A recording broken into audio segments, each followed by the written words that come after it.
Hello everyone, চলে এলাম আবারও একটা কেকের ভিডিও নিয়ে।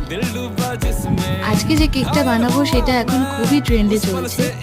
তো প্রথমে কেকটা বানানোর জন্য কেকটাকে আমি 3টে লেয়ারে ভাগ করে নিয়েছি। তারপর ক্রিম দিয়ে ভালো করে লেয়ারিং করি এবং ক্রাম কোট করে বেশ কিছুক্ষণ ফ্রিজে দিই।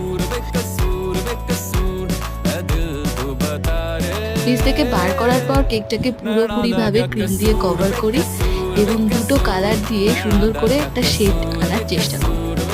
এরপর সেই দুটো কালার দিয়েই স্টার নজলের সাহায্যে উপরে আমি বেশ কিছু রোজ বানিয়ে।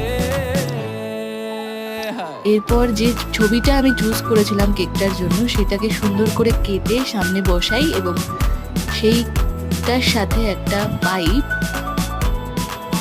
অ্যাডজাস্ট করে সেট করে দিই।